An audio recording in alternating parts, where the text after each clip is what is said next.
Well, a sixth woman who is a member of the New York State Executive Chamber's staff, number 6, has come forward with allegations of sexual harassment against Governor Amdrew Cuomo. She says that Cuomo inappropriately touched her at the governor's mansion last year. And joining us now to discuss is former Lieutenant Governor of New York, Betsy McCoy, and columnist for the New York Post, Carol Markowitz. Thank you both for joining us again. Betsy, I'll start with you today. Number 6, when is enough going to be enough? Well, certainly it's raising the concern and focusing attention on Andrew Cuomo, but his far more serious challenge, in addition to the cascading allegations from women, the far more serious challenge is the growing evidence that he lied and also provided false reports to government officials about the nursing home deaths. We have 6 allegations of sexual harassment, but we've got almost 15,000 deaths of elderly people who were nursing home residents. And in the second issue, the nursing homes, this is where Andrew Cuomo could actually be convicted of a crime, a serious crime, mail and wire fraud, and do real time in prison. So far, the allegations from the women will constitute civil offenses rather than criminal. Yeah. Carol, what do you think is next? Yeah, I'm with Betsy. I think that it would be unfortunate if the scandal that brought down Governor Cuomo was the sexual harassment scandal and not the nursing home scandal. But I'm not sure what's next. I'm very cautiously pessimistic. But I think that Cuomo can easily win a 4th term in New York. It's a very blue state. The media is almost entirely on his side. These allegations barely get any coverage in many other media outlets. And, I don't see him stepping down or doing anything. He hasn't even apologized for any of it, really. And I don't see him doing it. Yeah, well, let me support my fellow columnist, a very smart woman, and say I think the chances of Cuomo stepping down are near zero.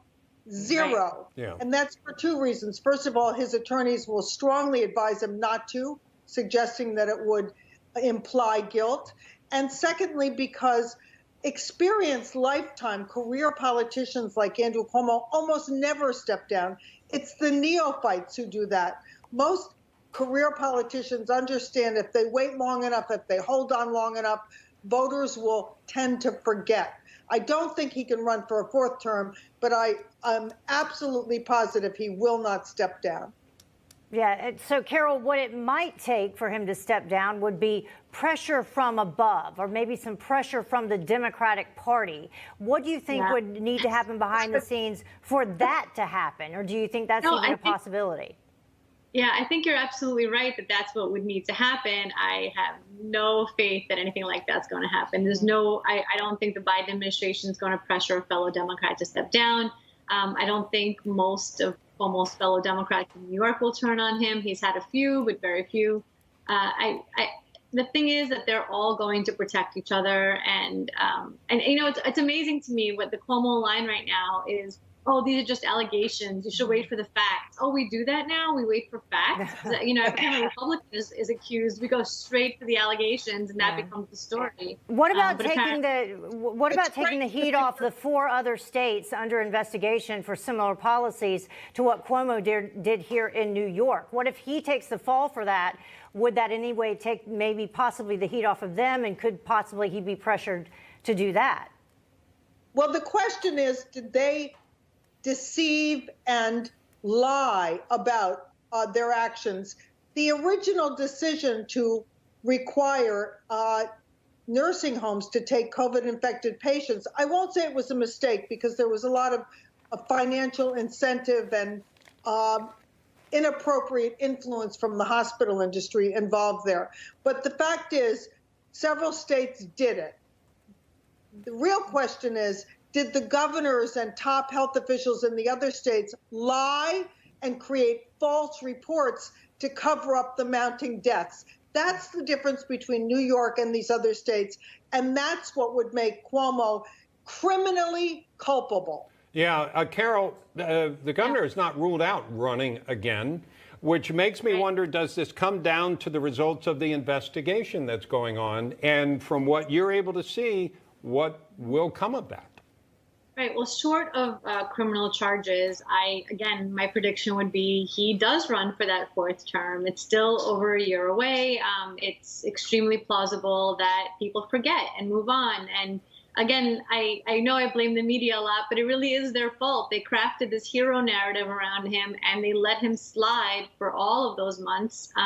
And they are poised to do it again. They're easily going to move on from this scandal because he's a Democrat, and that's what they do.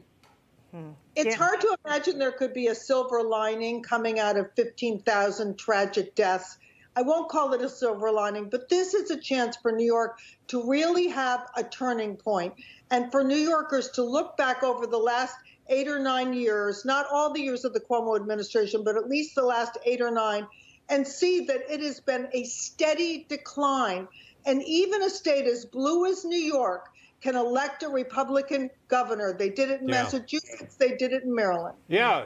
Do you know anybody that might fit that bill? Somebody that has experience in that world, somebody well known in New York whose name is well known, somebody that may have been a lieutenant governor before, somebody wholly qualified to be in that role. Do you know anyone like that, Betsy? Imagine that.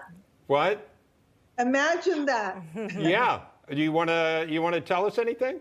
No, I don't, but I'm suggesting that New York is ripe for new leadership, and New York has suffered tremendously under the Cuomo years, but most New Yorkers were so enthralled with the love gov, they didn't really see. Now we're ripping back the veil, and perhaps they'll notice how many people have fled the state, how bad the job opportunities are upstate particularly, and how bad the criminal legal system is.